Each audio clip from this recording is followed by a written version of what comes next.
Hey everyone, Cpt.AirWolf here. I am going to be doing something a little bit different today.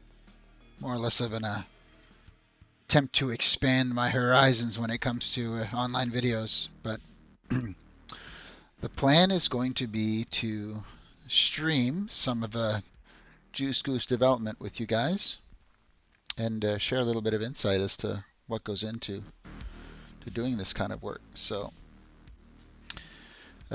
yeah, with that said, what you're looking at right now is the Juice Goose opened up in my Blender development file.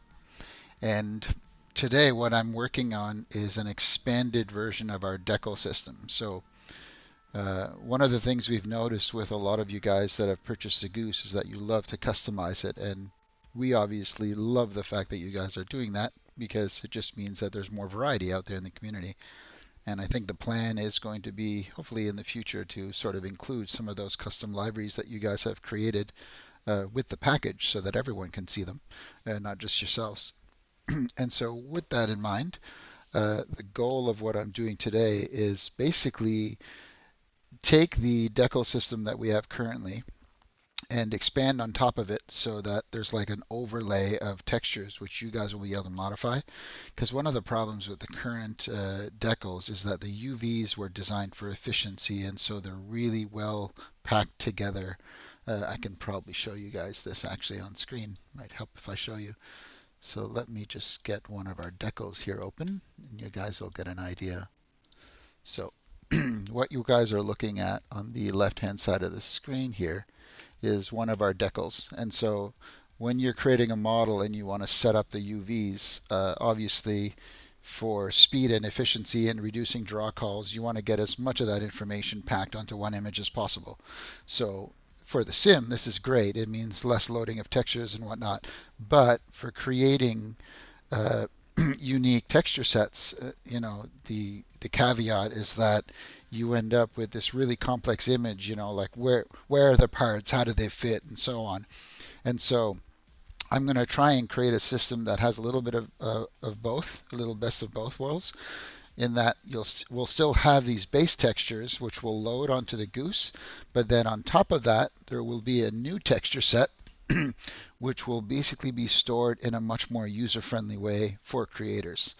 And so as I'm going through this today, I'll talk a little bit more about how I'm setting it up and stuff for you guys.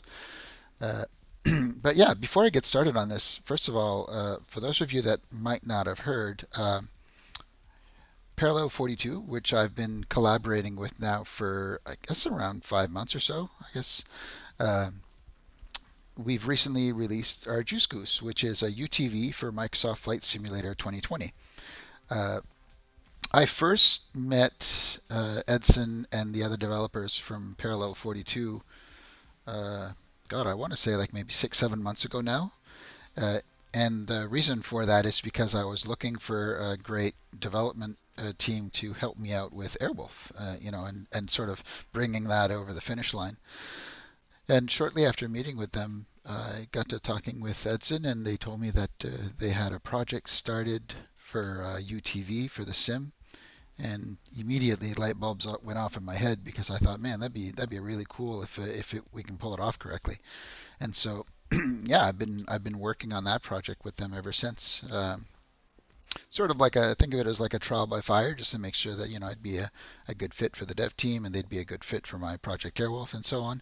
And yeah, so with that said, like basically what you're seeing right now is the release of the Juice Goose is the culmination of that work with them. So maybe what I'll do is find you guys a quick video. This is our release video.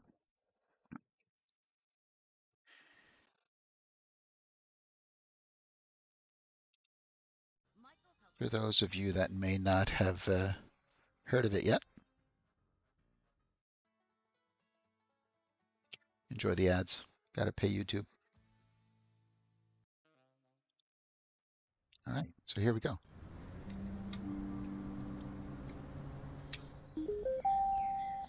The Bluetooth device is connected successfully.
sounds like someone's in deep trouble.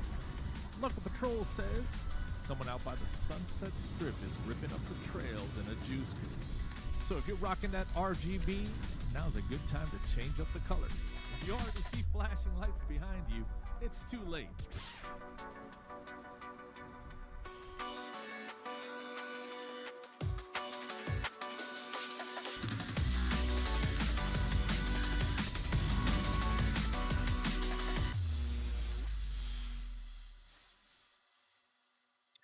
So there you have it. That is Juice Goose, the new UTV. And yeah, so the project essentially is or was created just to sort of expand on what you can do in the sim. And it sort of happened, organically through discovery of the fact that there were quite a few really nice landscapes like already built into the sim, and those that were not sort of up to par, we can modify them. And obviously, as most of you know, Parallel 42 excel at scenery packs. Jeppesen and the other gentleman, Photos by Kev, which work on scenery packs for the group, are just phenomenal, and their work is, you know, probably, like in my opinion, stands heads and shoulders over everything else that I see out there. Obviously, like that's not saying that there aren't some other amazing scenery makers. I could easily list off 10 of them, but yeah. So obviously, as scenery improves as in the sim, we're going to want more vehicles to take advantage of that. And slow flying and stall aircraft are really fun. Helicopters are a blast as well, but what's better than having a UTV to rip up the sand dunes and the trails and whatnot. And the other big reason was the fact that Microsoft 2024 is right on the horizon, and we all know that Sobo is doing some phenomenal work there to improve the level of detail at ground level and stuff. So everything we do now is just gonna even benefit more when that sim comes out. So I'm super excited about it, and I hope you guys are as well. I mean, I eventually want to see a time when there will no longer be a flight sim. It'll just be like a world sim, right? And you hop in there and you'll have aircraft, you'll have trains, you'll have vehicles, you'll have UTVs, and yeah, so basically it'll just be like a giant living world, that is modeled as accurately as computers at the time can afford. And I think that's super exciting. But not the, we're always going to have the detractors that say, well, it's a flight sim. Why are we having all these vehicles? And to those people, I'm like, like the best way I could sort of describe it is like, hey, listen, I'm actually a pilot in real life, and uh, I don't know about you guys, but the last time I went flying, there were cars and UTVs driving underneath me if I was flying low enough, right? So if I can have those in real life, why can't I have them in a sim? At least that's how I look at it. And and you're always going to have those people that don't want to pick it up, and nobody's forcing you to, right? Like if you want your flight sim to just purely remain a flight sim, nobody's forcing you to go out and buy the UTV. But for those of you guys that want it, that's why we're here, and we want to make sure that you guys enjoy it. So without further ado, let's get back into the dev cycle. I'm going to turn some music on here for us. I'm just going to keep it low because otherwise I can't even hear myself talk. But just going to put a little bit of background music. And yes, I have made sure it's royalty free, so hopefully the YouTube gods will forgive me and not do me a DMC strike. Uh, so to go back to what we're working on today, what you're seeing on screen is the Juice Goose dev file, which I've all done in Blender essentially, and contains all the animation and the model. But specifically today, what the focus is going to be on is this new sort of decal overlay that I have on Goose. And so because I've already set up the overlay, as you can see here on the screen, it's all of these colored blocks. I'm not really going to show much more of the model. Probably maybe later on we'll see, like given the amount of time and stuff, I might sort of come back and take a look at that.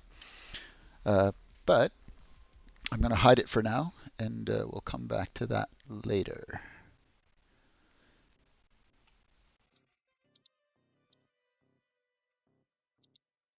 Hide the entire body. I've actually created a folder where I store all of these new decals. And so this is what you're seeing here. These are all of the new meshes that will be used to store sort of custom textures and stuff. And for those of you wondering, obviously, when you load up the Goose, like in the sim, you're not going to see this grid, right? The default texture for all of these new additions is actually just going to be a transparent PNG file. And so you're just going to see through, right, to the actual base skin by default. But that will mean that for any of you guys that want to make a custom skin, it'll just be a matter of literally like opening this texture in Photoshop or other tools and then just putting your own artwork on it, right? That own artwork can consist of whatever you want. Sobo is not going to be there to stop you and tell you that it can't be done. So if you want to drive around with a gigantic phallic symbol on the side of your Goose, then that's your prerogative. All right. So with that said, what I'm doing right now is I'm actually setting up the UVs for these new meshes. The reason why it sort of looks weird right now, like you'll notice the grids are all misaligned and whatnot, is because my UVs are not actually set properly yet. So what I want to do for that is I want to first select the meshes. Actually, let me hide this one. This is not part of the new one. That's part of the old one. So I'm going to select all of the meshes that are going to form the side of one of the Goose for one of the sets. I think that's mostly everything. Actually, there's part here as well. So I think what I'll do for this one, yeah, let me go into the modeling mode first. It'll be easier. I need to separate this mesh because the way that I want to set up these UVs is I want to make it as easy as possible for you guys. And so the UVs are actually going to be projected from the orthographic viewports, which is going to make it so much easier for you guys to do textures, which you'll see in a moment. I'm taking you guys along for the ride, so you'll actually see how I set all of that up.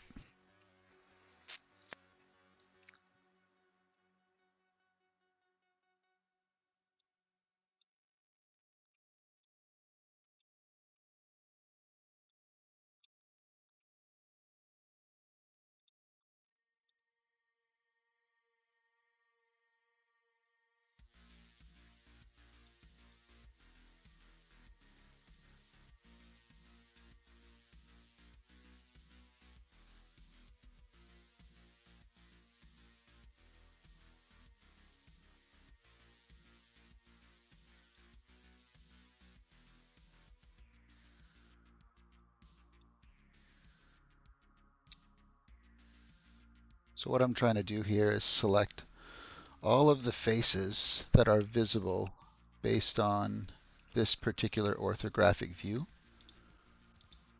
And I'll separate those.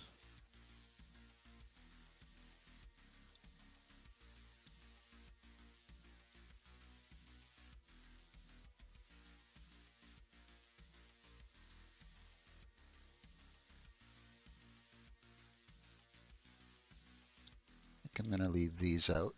These will be part of the rear view.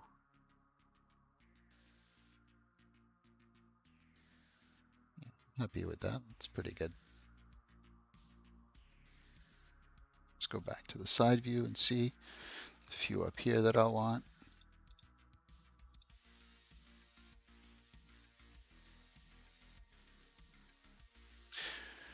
Whenever you're creating UVs, you want to avoid potentially warping them, which can be a big problem. For anyone who's done UVs, you'll definitely know what I mean.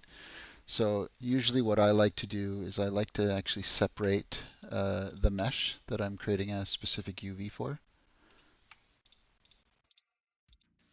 Just see from the back view if that one should be. Yeah, I think I'm actually going to leave all of these for the back one.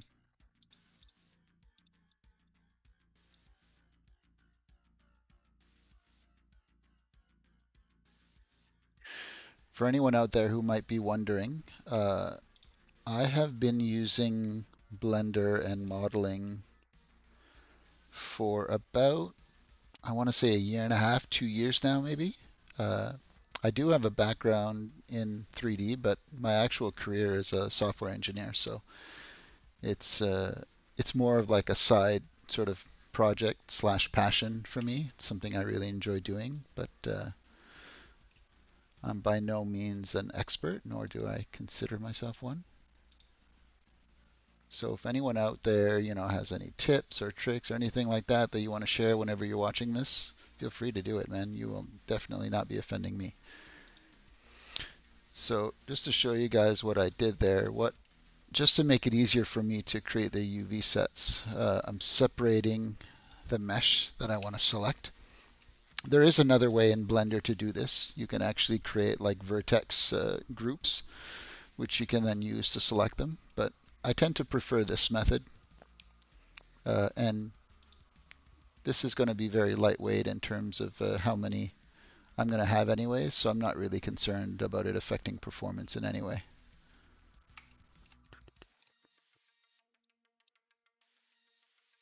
And for those of you who might be wondering, when I say affect performance, when you're dealing with models, especially in a video game and stuff, not only do you want to keep your poly counts down, but you also actually want to reduce the amount of meshes that the sim, in this case the sim, but the game would have to load in, because for every mesh that you load in or texture, you need a draw call. And yeah, getting really good performance is all about keeping those draw calls to a minimum.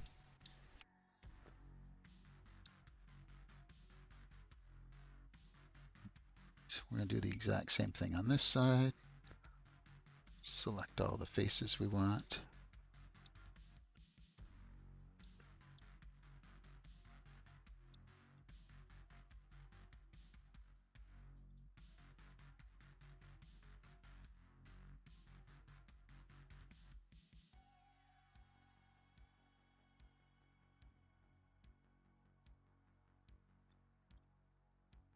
Just want to make sure I mirror it the same as same setup as the other side. I think that's pretty close actually.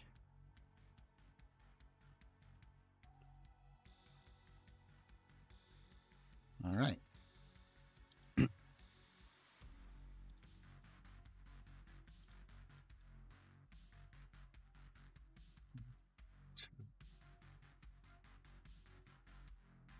It's a slight one little missing polygon that I want to get in there.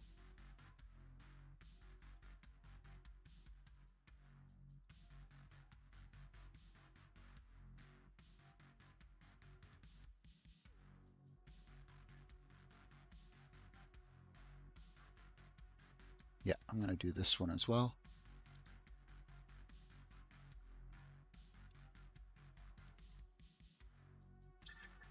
You'll see in a moment why this is very useful.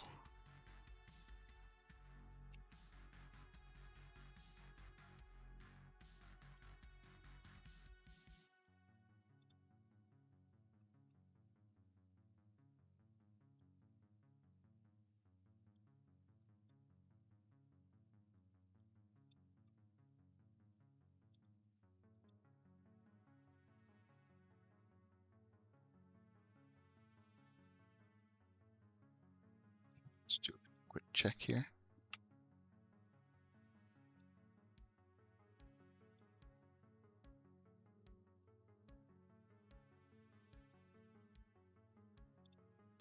All right, I think I'm ready. Okay, so the next step is going to be grabbing all of the objects that I want for my side UV and then recreating the UVs for it. So what I'm going to do here is on the left-hand side, I'm actually going to get the grid deco that I have set up. So this is what's sort of helping me align them. And I'm going to select all of the meshes that I want to set a UV for.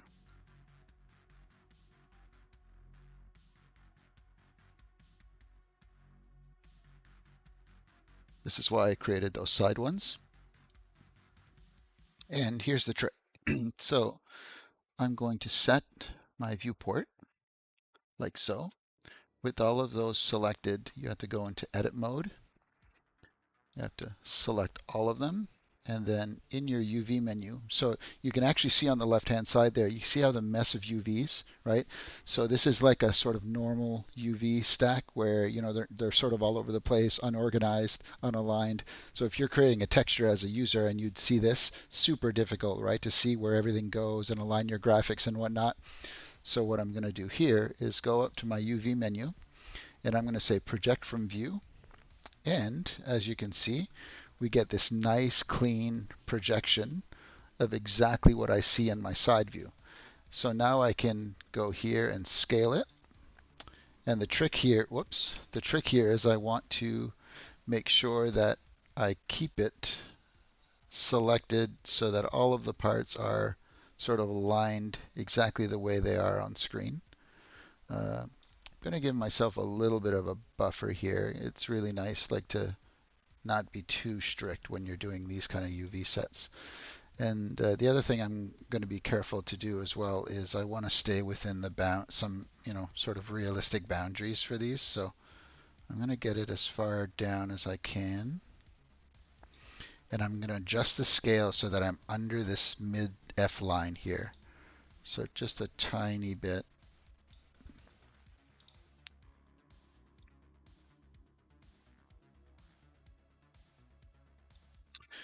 I think I'm pretty happy with that. And so if you look on the sort of right side now, you can see that all of those, with all of those UV set, we have this nice sort of square grid. That means that if you brought this texture into Photoshop and you added a graphic to it, it would slap it onto the side of the goose as if it was, you know, actually meant to be there. So with that one done, we will go back into object mode. And you'll notice there's a few textures here that look like we can see through them. I'll show you what that is. So in 3D, you have something called normals. And if they're not pointing in the wrong direction, in the right direction, you get this situation where it appears as if the faces are not aligned. So I just want to go in here and check to make sure that all my normals are pointing in the right direction. I think that's pretty good actually. So red would be the inside of the face, blue is the outside. You always want the outside pointing outwards. So that looks good to me. We're going to go back into UV editing mode.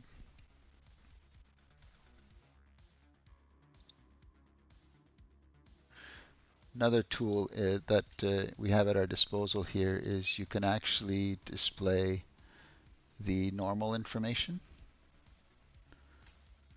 Probably isn't available to us while we're in this mode though, so we'll ignore that for now.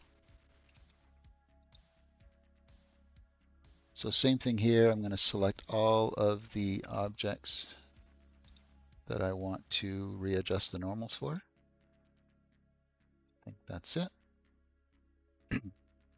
I'm going to go back to my view. So that was the first side. Now we're doing this one.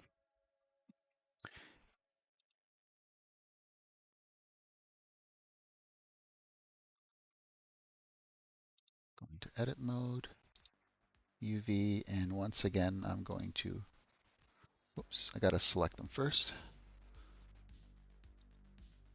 UV, project from view, and once again, I get the exact same thing as before.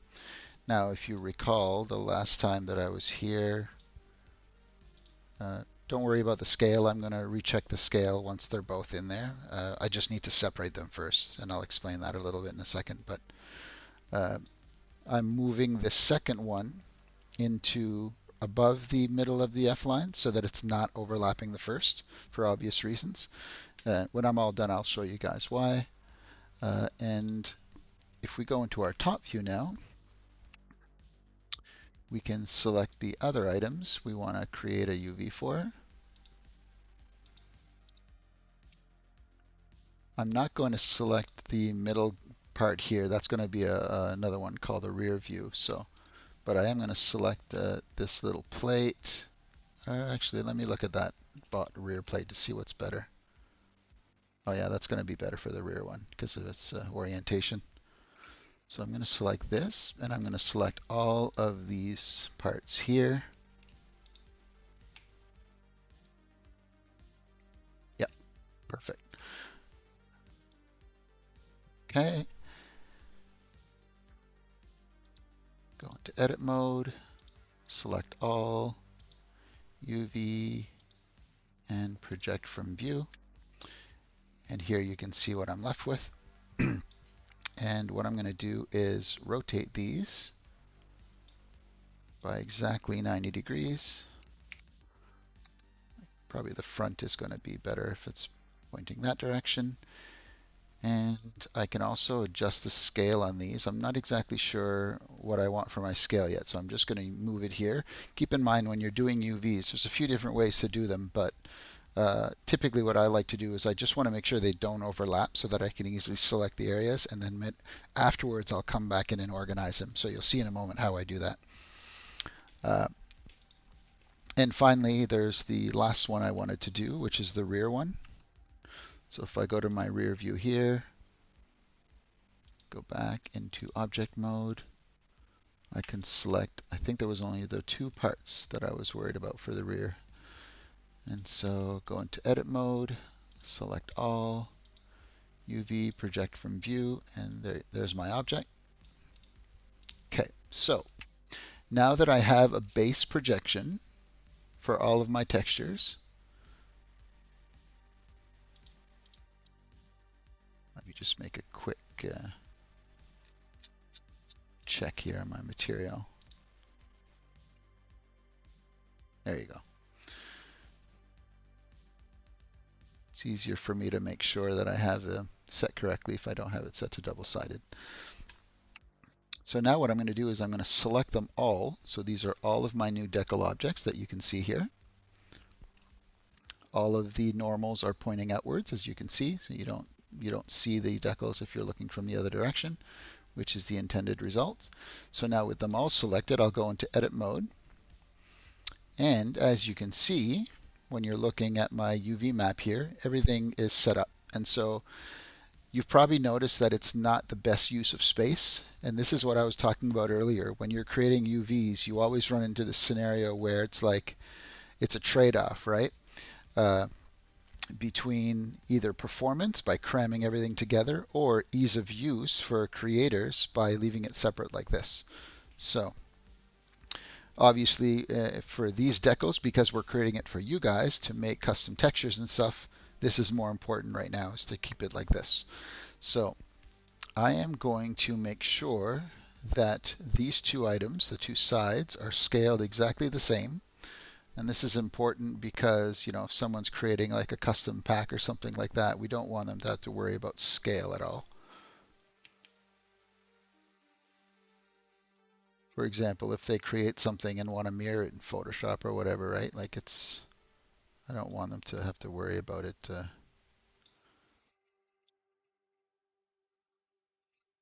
It's pretty good. So you can see here that the sides basically go from the middle of one of these lines all the way to the top of another one. Same thing here. And they're both pretty even. And then these additional parts, I will adjust the scale to maximize the amount of space they can use. And there is a gap, but I'm fine with that gap in this case. This is essentially the windshield, you know, that would exist here. And the reason for that is that if they create a graphic, I want it to realistically, you know, flow over to the other mesh. So it's much easier to do it that way. And for the rear, since this one is a separate object entirely, it's not really connected in any meaningful way. This one I'll actually make a slightly larger so people have a little bit more texture space to work with for whatever they add to the rear piece. And so there you have it. This is the UV that I've set for this object, which you can see here. think I'm going to shrink this rear piece just a tad. It's a little bit on the big side. I think that's more realistic. There we go. And you can see how that sort of aligns itself with the grid. And it should be super easy for anyone who wants to go and make a texture pack to do so using this new grid system. So now comes the fun part. I need to test it, right? I've created this new grid system and stuff, and I'm sure nothing usually works perfectly the first time around. I've got to basically build the package out in the sim, make sure that it's working correctly, make any adjustments needed to it. And I'm assuming that one of the adjustments I'll probably have to make is going to be to slightly move the decals out. Like the sim doesn't tend to like when the decals are, butt right up against the vehicle and stuff. So I might have to move those meshes slightly outwards from the Goose, which shouldn't be too difficult to do. So. And the other thing I'll want to do as well is if you look on the right-hand side of the screen here, you'll see that a lot of those right now are individual mesh objects. And I'm going to modify that. Actually, I can do so right now. What I want to do is essentially make sure that I've only got objects for anything that has to move, like the door decals, right, which are attached to the doors. Those will be combined into one. So let me do that right now, actually. So those are my doors. My roof has to be separate, obviously. Here are my other doors. I will join those together. And I'm going to rename this as well. So door left decals is correct. This is a step that is often sort of taken for granted, is the importance of organizing everything in your files. And I can't speak highly enough of the importance of doing this, because if you don't do this step, things just get really complicated really fast. So make it a good point to organize everything. And so all of the other decals that I have here that I've set my UVs for, now that the UVs are actually set and baked, I can actually select all of them, all the remaining ones.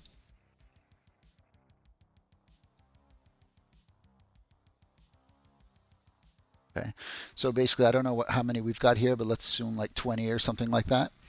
So right now where we'd be making 20 draw calls for each one of these, I will combine them into one mesh. So main body decals. And the reason I can get away with doing this is because in Goose, all of these outside decals are attached to the body of Goose, right? We have the doors, they got to open and close. We have the roof. The roof is separate because the roof is actually removable, right? For those of you that may have the Goose and know that. And so I need to make sure that if we remove the roof, that we're also removing this additional new decal object. But everything else on there is attached to the Goose and immovable. And so those can all be one object. And so we are left with 1, 2, 3 new meshes. Or 4 new meshes, sorry, for both doors, the roof, and the main body, and then the originals, which are actually have assigned decals already. So you can see there, these were our original decals. I'm keeping those as they are as well.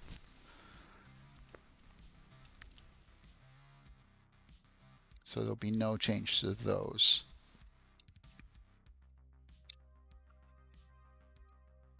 All right, so now that we've done this, let's go back to our modeling mode.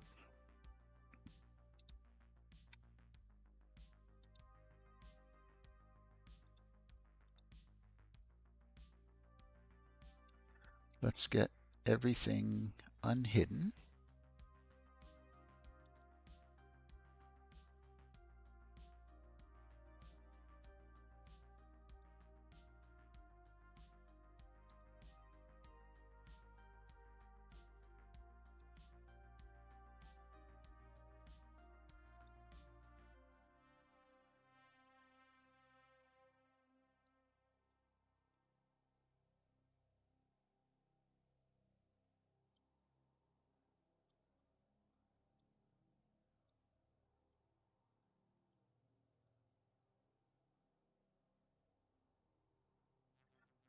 Depending on the interest as well, I might make future videos just to give you guys a little bit of insight as to what went into the development process. But what you're looking at right now is the completed exterior file for Goose, including these new decals that we've just created, the new decal overlays, if you will. And yeah, so this file contains all of the animations that we have for Goose. You can actually see there one that I'll need to fix these door labels. See how they don't they have their own animations and they don't seem to follow the doors. So that will be a very easy fix. I'm not going to do it just yet though, because there are other things that I want to test out before I actually attach those to the door meshes. So I'll leave that as a separate little thing. But what I want to test now is I'm going to actually export the file, and we're actually going to run a build in the sim and see what these look like with the new textures added to them, and we can continue on from there. So I will save what I've got.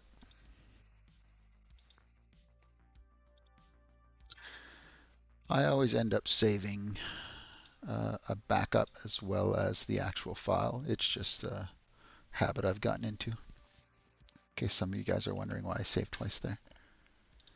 And I'm going to export this file. I'm going to focus on LOD0 right now, which is the main one, and then I'll just add the decals that I've created to the other LODs rather than redoing the entire process over again.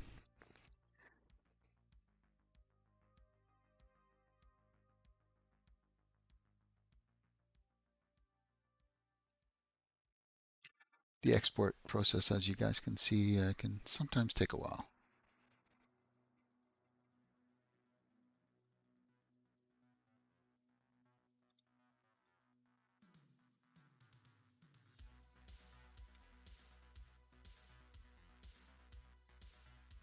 There we go. It has done exporting. So now that I've exported that new model and texture with texture information, I'm going to minimize my editor and open up the sim. This is where things might get a little weird. The sound may cut out temporarily because I have this weird bug with my flight sim where I cannot open the flight sim if my sound service is running. And Asobo, if you ever stumble on this video and end up watching it for this long and hear this message, please find a fix for this. It has got to be the most annoying thing. And so yeah, I am going to turn off my Windows audio so the sound will cut out shortly while I boot up the sim, and then when we have it running, I'll get the sound back on.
All right, here's hoping that worked. So yeah, I have to essentially wait until I can see the loading screen for the sim, and once I see that loading screen, I'm safe to turn the sound back on. Otherwise, it literally just crashes back to desktop. So super fun.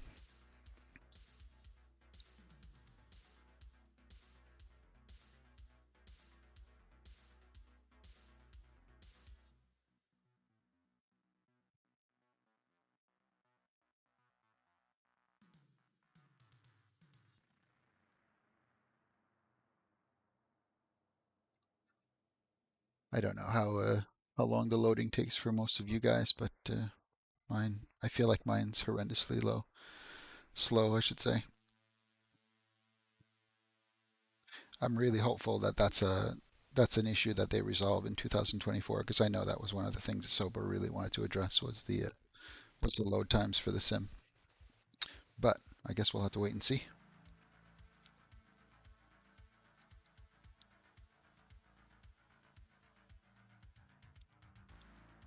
Hey, there we go. All right.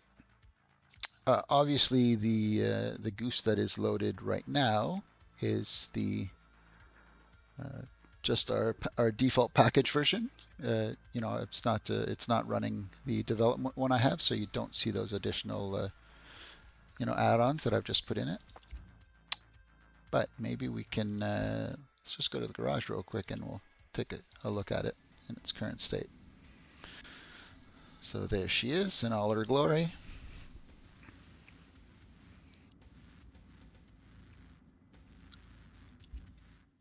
What I'll do, as you guys can see, I'm already in dev mode up here. Gonna load up my Goose project.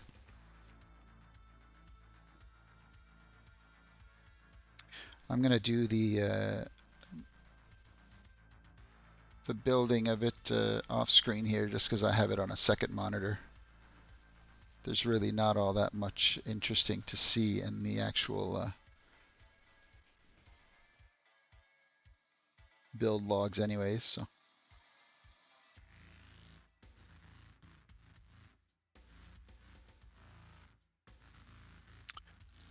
if I'm lucky, the sim will open it without crashing. Sometimes that actually crashes on me. I don't know why. Might have to do with the size of a project. I'm not exactly sure.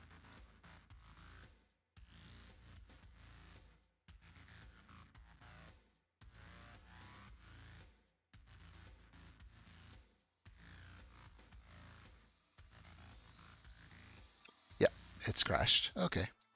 Uh, Let me see if there's anything I need to update in that project file.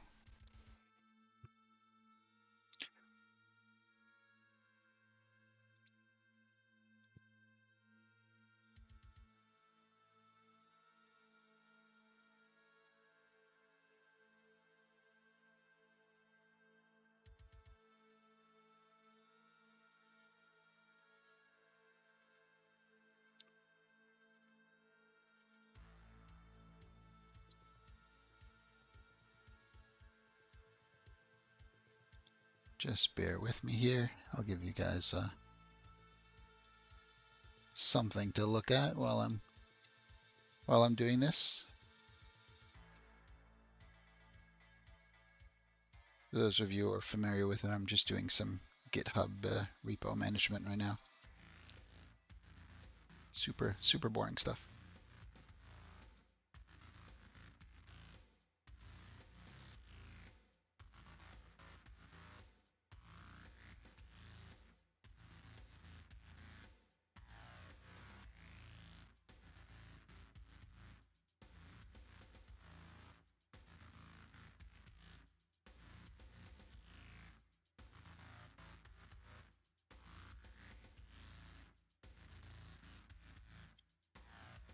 All right, I'm gonna have to turn the sound off again and see what's going on with that.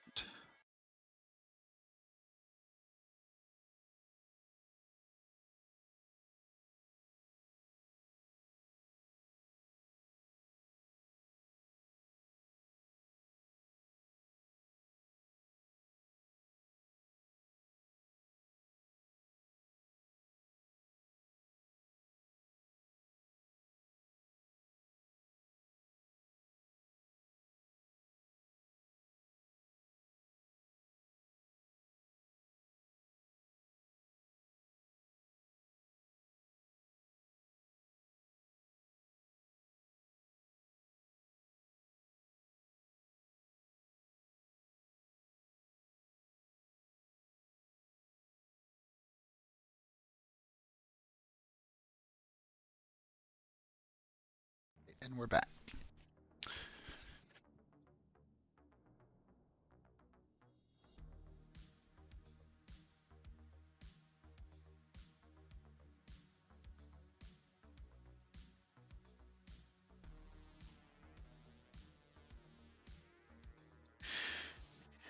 Yeah, that's another thing about the sim that I'm hoping they make some significant improvements for in the next version is just the SDK in general. It seems extremely slow, like to run builds and test them out.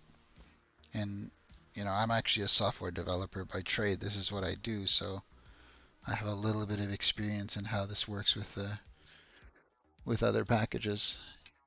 I'm guessing it's because the sim is using a much older sort of base version, likely something that they've modified from FSX and whatnot. So uh, very hopeful for the next one.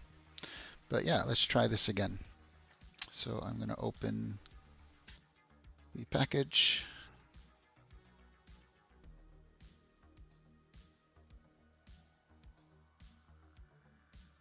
If it crashes here, I'll probably just, yeah, it crashed again. Okay. So I'm going to have to investigate what's going on there. But let's actually get the file open again. What I'll do instead of running the package right now is just get these doors fixed up. So basically what you're seeing here, we're going to get resolved. So to do this, I'm going to go to my new door decals here. And what I first want to do is remove any animation data that exists inside of these.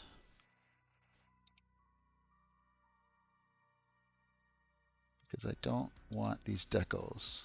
The reason they contain animation data is that they were created using duplicates of the doors, which I then modified. But there we go. All the animation data is wiped from it. And then the next thing I want to do is, I have two options here. One, I can literally parent it to the door, or I can just attach it to the door itself. And I think joining it might be the better option. That little flickering that you see there, the sort of logo disappears in and out and stuff like that. This is what I mean by tweaking. So you can adjust the rendering index for items inside the sim so that they're rendered before or after others. Another thing you can do as well is you can literally just move the mesh out. And so what I'm probably going to end up doing in the case of the door decal meshes that I've created is, oh, had the wrong one selected there, is probably just move that entire mesh outwards slightly, like this. That will hardly be noticeable, like in the sim. You're not even going to notice the fact that that's occurred. But it's super useful, if you're creating graphics and stuff like that, as it's guaranteed to render on top of everything else. It's close enough, essentially, that, it's, for all intents and purposes, the same surface. And so what I can do is move it slightly, and then in the widget that pops up, I'm going to adjust these values. So I think 0.0005 meters should be pretty darn good. I might be able to just make that one. Yeah, I like that. 0.01 meters. So that's going to make sure it renders in front of the door, but should be underneath the other logos, which should be a good compromise. So that 0.01 meter from the actual surface will be the benchmark I use for this.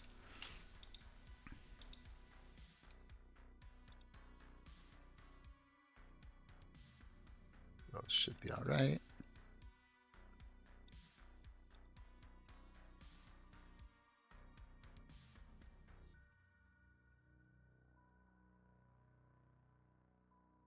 You can actually see this one is literally right on the door, and that's why you're seeing that flickering and stuff. That flickering may or may not occur like in the sim, but I prefer not to take a chance. So I'm going to do the same thing with this one. And I think the magic number there was 0.01, like that. And you can see that the flickering disappears except for the logo. That's where the testing will pay dividends. And I think all the other ones we should be fine, actually, where they're at.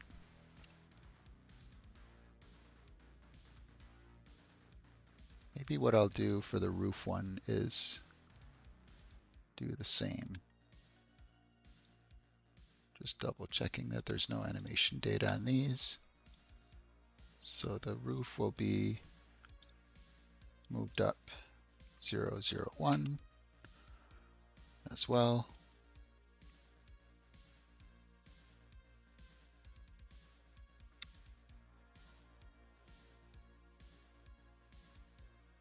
Cool, I'm quite happy with that. And I don't know if I've shown you guys this or not, but get a good look at the animation that was created for the goose. So everything that I was able to animate is in there, including the way the gaskets move for the linkages. Same thing with the tires and the brake pads. We basically tried to go as crazy as possible with the amount of detail that we were putting into it.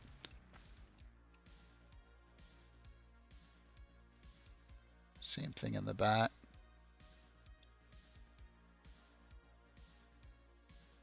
And we've even animated the license plate holder sort of flapping.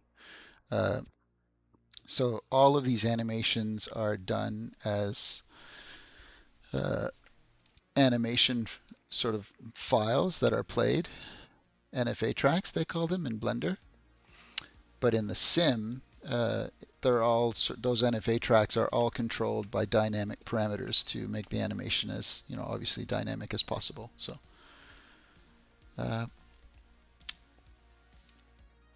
all right, so eventually what I'm going to do is I'm actually going to take these decals, like that right now are separate surfaces, and I'll merge them into the other ones. But I definitely want to do some testing before I do any of that and make sure that everything is building and showing up correctly in the sim. Those are the bottom LED lights that you can see there with the projector lamp in the middle. So I will take what I've got here and save it.